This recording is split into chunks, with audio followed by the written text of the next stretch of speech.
ఉన్న బంగారాన్ని విడిపించి ఆ రోజు ఆన్లైన్ రేటుకే మేము కొంటాం. Sharma gold company.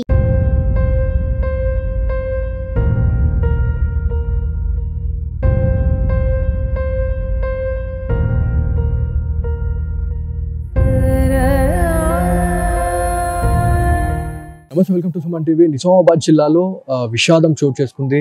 జానపద కళాకారిణి శృతి ఇవాళ తిరిగిరాని రోగాలకు వెళ్ళిపోయింది. సో శృతి గురించి మాట్లాడుకుంటే చాలా చిన్న వయసులో చాలా మంచి స్థానానికి వెళ్ళిపోయింది. కాకపోతే ఈ మధ్య కాలంలో ఇన్స్టాగ్రామ్లో లవ్ పేరుతోనే తను ఒక అబ్బాయిని అయితే ప్రేమించడం జరిగింది. తన్ని ఒక 20 రోజుల కిందనే పెళ్లి చేసుకుంది. ఇవాళ తని వల్ల లేదు.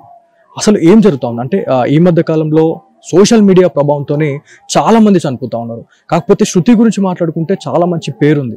సో ఆ అమ్మాయి ఇక్కడ కూడా ఆత్మహత్య చేసుకోదు అనేది చాలా వరకు కూడా బలంగా వాళ్ళు నమ్ముతా ఉన్నారు. కాకపోతే నిన్న నుంచి కూడా ఇప్పటి వరకు ప్రతిదీ కూడా ఆత్మహత్య చేసుకొని చనిపోయింది శృతి అనేది చాలా వరకు కూడా ప్రతి న్యూస్ ఛానల్లో మనకు వైరల్ అవుతుంది. కాకపోతే వీళ్ళ వర్షన్ మాత్రం వేరు. సో వాళ్ళ తల్లిదండ్రులు ఉన్నారు. సో ఒకసారి వాటితో మాట్లాడు. సార్ మీరు చెప్పండి, అంటే శృతి గురించి మాట్లాడుకుంటే చాలా ధైర్యం ఉంది తనకి, అన్నిట్లో గెలిచి వస్తా అని చెప్పేసి సవాల్ చేసే క్యాండిడేట్ ఇవాళ ఆత్మహత్య చేసుకుంది అని చెప్పేసి చాలా మంది చెప్తా ఉన్నారు. సో ఇది ఆత్మహత్యనా లేకపోతే హత్యనా? హత్య అనుకుంటా ఉన్నారు. అంటే మీకు ఎట్లా, మీరు ఎందుకు ఇది కన్ఫర్మ్ చేస్తా ఉన్నారు? హత్య అని మీరు ఎట్లా అంటా ఉన్నారు? నాకు వాడి మీద అనుమానం, నాకు డౌటే. వాడి మీద అప్పుడే చెప్పిన అమ్మాయికి, అద్దు బెట వాడు మంచిగా లేడు, వాడి ముఖం చూస్తేనేటో కొట్టిందా అన్న.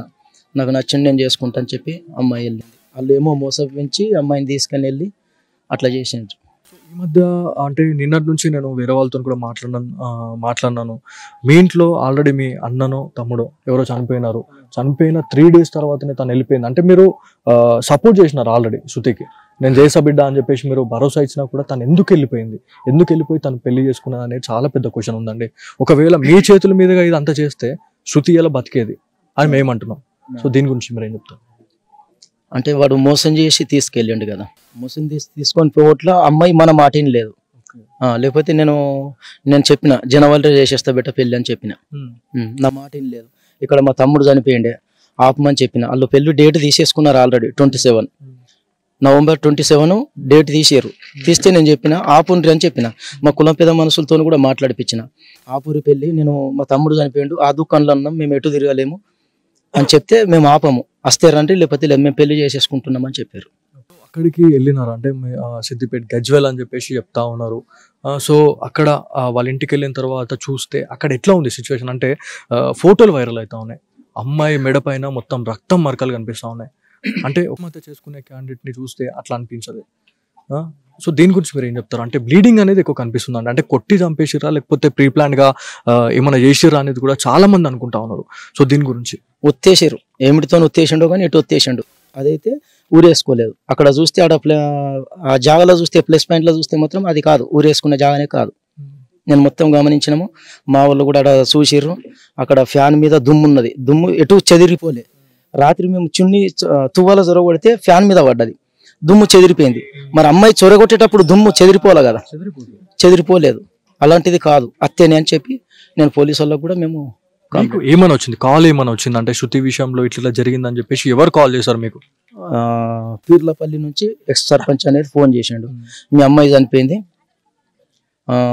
శృతి అమ్మాయి మీ బిడ్డనే కదంటే అవును అన్న, మీ అమ్మాయి చనిపోయింది రండ్రి అన్నారు. అమ్మాయి ఎట్లా చనిపోతుంది అని చెప్పిన. పెళ్ళి 20 రోజులు అయింది, మీరు ఎట్లా చేసుకున్నారు, ఎట్లా చంపుతారు, నేను వచ్చే వరకు శవం అక్కడనే ఉండాలని చెప్పిన.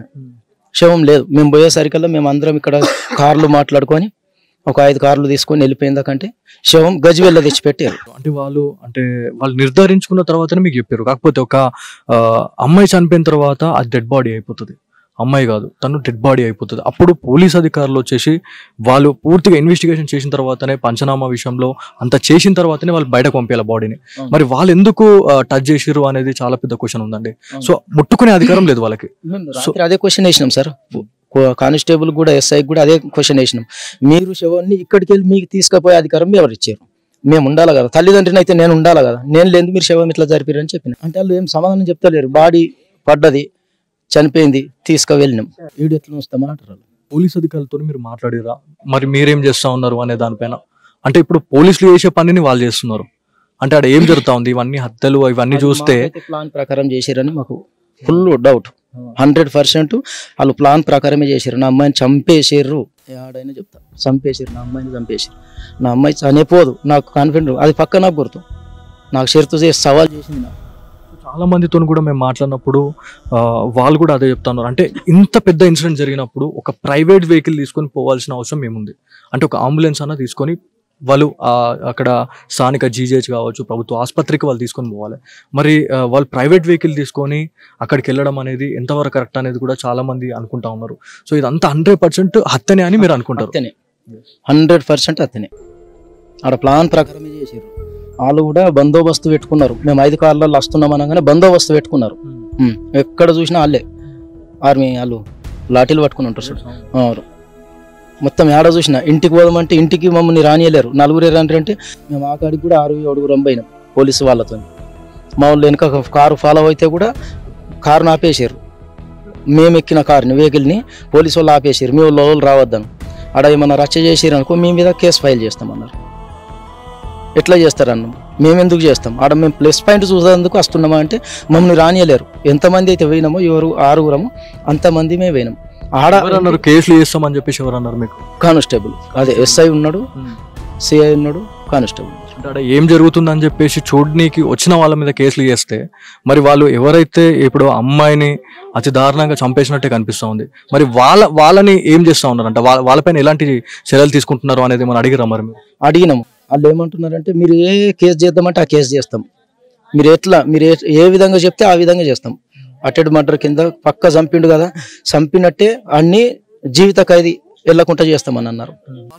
అందరూ అక్కడే ఉన్నారా లేకపోతే పారిపోయారా? అట్లాంటిది ఏమైనా ఉందా అండి? పోలీస్ స్టేషన్లో వేసినామని చెప్పారు, మాకు చూపించలే. నేను ఆల్రెడీ అన్నా మాకు అల్లని చూపిరు, నాకు నమ్మకం లేదు వాళ్ళు అన్నో ఉన్నారు అని నేను అన్నా. మాకు అల్లని చూపిరు లేదా ఏ కేసు వద్దు అన్న కొన్ని పెట్టరా నీ చంపేస్తా అని చెప్పిన.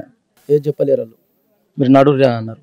ఇంత చిన్న వయసులో తను జానపద కళాకారినిగా తను ఎదిగింది. సో ఎక్కడ కూడా మీరు నో చెప్పలే, ప్రతి దాంట్లో మీరు సపోర్ట్ చేసుకుంటూ వచ్చారు. కాకపోతే ఈ పెళ్లి విషయంలో తను ఖచ్చితంగా రాంగ్ స్టెప్ వేసింది అనేది నేను అనుకుంటున్నాను. చాలా మంది అనుకుంటున్నారు, వేసిందనే నేను అమ్మాయికి చెప్పిన, నాన్న నీకు మంచి సంబంధం నేను చేస్తా బేట, నాకున్న అద్దెక్రమం అమ్మేసి నీకు మంచి సంబంధం ఇస్తా అని చెప్పిన. ఏం లేదు నా మాట. ఈ మధ్య కాలంలో చాలా మంది తల్లిదండ్రులకు ఇప్పుడు ఇట్లాంటి మానసిక శోభ ఇట్లాంటివి పెట్టిపోతా ఉన్నారు ఇప్పుడున్న పిల్లలు. సో వాళ్ళకు మీరు ఏం చెప్పాలనుకుంటున్నారు అంకుల్? అంటే చాలా మంది మాతోటి పిల్లలు ఎవరైతే ఉన్నారో వాళ్ళకు మీరు ఏం చెప్పాలనుకుంటున్నారు? అంటే తల్లిదండ్రుల మాట వల్ల ఒక్క మనిషి కూడా వినట్లేదు. సో పెద్దల మాటలు సద్దిమూటలు అనేది ఒకటి మనం వింటుంటుండే. సో మీ మాటలు ఇవాళ వినుంటే ఇవాళ ఖచ్చితంగా అమ్మాయి శృతి ఇక్కడ ఉండేది. సో దీని గురించి మీరు ఏం చెప్తారు 2 తెలుగు రాష్ట్రాల ప్రజలకి? ఇలాంటిది ఇంకో అమ్మాయికి ఎలాంటిది అమ్మాయికి జరగకుండా చేయాలి, ఆడికి జీవిత ఖైదీ చేసేటట్టు చేయాలని చెప్తున్నా. ఎక్కడి వరకు వచ్చింది అంటే ఇప్పుడు డెడ్ బాడీ ఎక్కడి వరకు వచ్చింది? అంత్యక్రియల్లో భాగంగా ఎవరైనా వచ్చే వాళ్ళు ఉన్నారా? ఇంకేమైనా? ఎవరు శవం నప్ప చెప్పేసి వెళ్ళిపోయారు. సో పోచారం శ్రీనివాస్ రెడ్డి గారికి కూడా చాలా అతి సన్నిహితురాలు శృతి అని చెప్పేసి మాకు ఒక ఇన్ఫర్మేషన్ ఉంది. సో అంటే ఇప్పుడు తను ఎన్నిసార్లు ఎమ్మెల్యేగా నిలబడ్డా కూడా తను జానపద గేయంతోనే ఏదైతే పాటలతోనే ప్రతి గ్రామం తిరుగుతూ ఇలా మనకి ఎమ్మెల్యేగా గెలిపించింది అంటే అదొక శృతి అని చెప్పేయాలి. సో పోచారం శ్రీనివాస్ రెడ్డి అంటే శృతి అంటే పోచారం శ్రీనివాస్ రెడ్డిగా మనకి ఎలక్షన్ టైంలో కూడా మనం ప్రతిదీ వింటుండే. సో ఎమ్మెల్యే గారికి మీరు ఏమైనా చెప్పాలనుకున్నారు ఈ విషయం పైన? ఎమ్మెల్యేకి ఏం చెప్పేది, నా బిడ్డ అయితే ఏంది ఏమన్నా హెల్ప్ చేస్తే చెయ్యని, లేకపోతే లేదు. ఆయనకైతే ఎప్పుడైనా కూడా ఎలక్షన్లో అప్పుడు మొత్తం 24 hours ఆయనకు టైం ఇచ్చింది పోచారం శ్రీనివాస్ రెడ్డికి. ఆయన దయదలిచి మా మీద ఏమన్నా అభిప్రాయం ఉండి మాకేమన్నా దయదలిచి ఏమన్నా చూస్తే సంతోషం, లేకపోతే లేదు. మొత్తానికి తిమ్మాపూర్లో అయితే మనం ఇక్కడికి వచ్చినాము. శృతి వాళ్ళ ఫ్యామిలీ మెంబర్స్ ఇవాళ శృతి లేదు అనే వార్తని వల్ల జీర్ణించుకోలేకపోతా ఉన్నారు. ఈ మధ్య కాలంలో సోషల్ మీడియా ప్రభావంతో చాలా మంది కాదు ప్రతి ఒక్కరు కూడా ఇవాళ ఇన్స్టాగ్రామ్లో ఒక అబ్బాయి కావచ్చు లేకపోతే ఒక అమ్మాయి కనబడితే వాళ్ళకి అట్రాక్ట్ అవుతా ఉన్నారు. వాళ్ళకి మెసేజ్ చేయడం, వాళ్ళ నుంచి మనకి రిప్లై వచ్చిన తర్వాత అసలు ఆ ఆనందం కూడా అసలు కట్టలు తెంపుకోపోతా ఉంది. సో వాళ్ళు మంచోళ్ళ చెడ్డోళ్ళ అని పక్కన పెడితే మాత్రం వాళ్ళు ఒక ఫ్రెండ్ నుంచి ఒక లవ్ ట్రాక్లోకి వెళ్ళిపోతా ఉన్నారు. లవ్ ట్రాక్ నుంచి ఇవాళ తిరిగి రాని ఆ లోకలకైతే వెళ్ళిపోతా ఉన్నారు. ఇవాళ శృతి వాళ్ళ ఫ్యామిలీ మెంబర్స్ మాట వినుంటే ఖచ్చితంగా శృతి వాళ్ళ బతుకుండేది. సో ఇదంతా కూడా ప్రీ ప్లాన్ మర్డర్గా చెప్తా ఉన్నారు. ప్రతి న్యూస్ ఛానల్లో కూడా మనకు ఏమని చెప్తా ఉన్నారంటే శృతి ఆత్మహత్య చేసుకొని చనిపోయింది అని చెప్పేసి ప్రతి ఒక్కరు చెప్తా ఉన్నారు. కాకపోతే తను ఆత్మహత్య చేసుకుని అంత పెరిగిది కాదు అని చెప్పేసి మనకు రమేష్ గారు అయితే చెప్తా ఉన్నారు. కాకపోతే ఇప్పుడు అంటే నిన్న నుంచి మనకు ఒక న్యూస్ ఏంటంటే ఒక వ్యక్తి చనిపోయిన తర్వాత ఆ బాడీని ముట్టుకునే అథారిటీ ఎవరికి ఉండదు. ఒక పోలీస్ అధికారులు కూడా వచ్చిన తర్వాత, ఉన్నత అధికారులు వచ్చిన తర్వాత అసలు ఏం జరిగింది అనే దానిపైన ఒక సమగ్ర విచారణ చేపట్టిన తర్వాతనే వాళ్ళు బాడీని ముట్టే అథారిటీ ఉంటుంది. సో అదంతా కూడా వాటన్నిటిని ఉల్లంఘించి వాళ్ళు ప్రభుత్వ ఆసుపత్రికి తరలించారా లేకపోతే ఎక్కడికి తరలించారు అనేది కూడా అసలు ఒక డైలమా ఉంది. సో గజ్వేల్కి అయితే తరలించారు అని చెప్పి తెలుసా ఉంది. ఇంకోటి ఏంటంటే ఒక చిన్న ఇన్సిడెంట్ జరిగితే మనము అంబులెన్స్ సహాయం తీసుకుంటా ఉంటాం. సో ఆమె చనిపోయింది అని చెప్పేసి నిర్ధారించుకున్న తర్వాత వాళ్ళు ఒక ప్రైవేట్ వెహికల్ తీసుకొని వాళ్ళు హాస్పిటల్ వెళ్ళారంటే ఇది ఎంతవరకు కరెక్ట్? సో ఇక్కడ శృతి వాళ్ళ ఫ్యామిలీ మెంబర్స్ ఎవరైతే ఉన్నారో ఈ ఇన్సిడెంట్ తెలుసుకున్న తర్వాత అక్కడ మాజీ సర్పంచ్ ఎవరైతే ఉన్నారో వాళ్ళకి కాల్ చేసేసి శృతి చనిపోయింది అని చెప్పేసి అన్న తర్వాత తల్లిదండ్రులు ఎవరైతే ఉన్నారో అట్లిట్లా అవుతుంది అని చెప్పేసి మాట్లాడిన తర్వాత వీళ్ళు వెనువెంటనే సో ఇది ఖచ్చితంగా స్పీడప్ గా ఉంటుంది. ఎందుకంటే ఇప్పుడు అక్కడ అమ్మాయి చనిపోయింది అనగానే వీళ్ళు ఒక్కసారి అలర్ట్ అయిపోయారు. ఒక 4-5 వెహికల్ తీసుకొని వెళ్ళిన తర్వాత అక్కడికి వెళ్ళి చూస్తే అసలు ఎలాంటి ఆధారాలు అంటే ఆత్మహత్య చేసుకుందనే ఒక్క దగ్గర కూడా వాళ్ళకి కనిపించలేదు. అంటే ప్రీ ప్లాన్ గా తన్ని ఒత్తేసి చంపేసారు అన్నట్టుగా కనిపిస్తుంది. మళ్ళీ ఇంకోటి ఏంటంటే మన తోటి కళాకారులతో కూడా మనం మాట్లాడినాం. వాళ్ళ దగ్గరికి కొన్ని వీడియోలు అదేవిధంగా ఫొటోస్ వచ్చినాయి. సో ఎవరైనా ఆత్మహత్య చేసుకుంటే నాలుక బయటకు చేయడం కానీ లేకపోతే అట్లాంటిది మనకి కనిపిస్తూ ఉంటుంది, ముఖం ఉబ్బిపోవడం. సో అట్లాంటివి కనిపిస్తాయి. కాకపోతే అమ్మాయికి శృతి విషయంలో మనము ఆ ఫొటోస్ కానీ వీడియోస్ చూసిన తర్వాత ప్రీ ప్లాన్డ్ గా ఆమెను చంపేశారు అన్నట్టుగా తెలుస్తూ ఉంది. అంటే 20 రోజులలోనే ఆయన చంపేసిండు అంటే ఒకసారి ఆలోచించండి. అంటే ఒక అమ్మాయి మనని తల్లిదండ్రుల్ని వదిలిపెట్టేసి మన దగ్గరకు వస్తుందంటే మనం ఎంత మంచిగా చూసుకోవాలి. సో ఇదంతా కూడా 2 తెలుగు రాష్ట్రాల యంగ్స్టర్స్కి నేను చెప్పాలనుకుంటున్నా ఏంటంటే ఒక అమ్మాయి అందరినీ వదిలేసి ఇవాళ నీ దగ్గరకు వచ్చిందంటే ఎంత నమ్మకం ఉండాలా. సో ఆ నమ్మకంని కూడా రొమ్ము చేసేసి ఈ అమ్మాయిని ఇవాళ చంపేసారు. ఫైనల్గా మాకైతే న్యాయం కావాలి అని చెప్పేసి మనకి కుటుంబీకులు అయితే చెప్తా ఉన్నారు. చూద్దాం సో రానున్న రోజుల్లో ఎలాంటి యాక్షన్ తీసుకుంటారు అనే దానిపైన అయితే చాలా మంది ఉత్కంఠగా ఎదురు చూసిన పరిస్థితి ఉంది. సో వాళ్ళ తల్లిదండ్రులతోని మనం మాట్లాడడం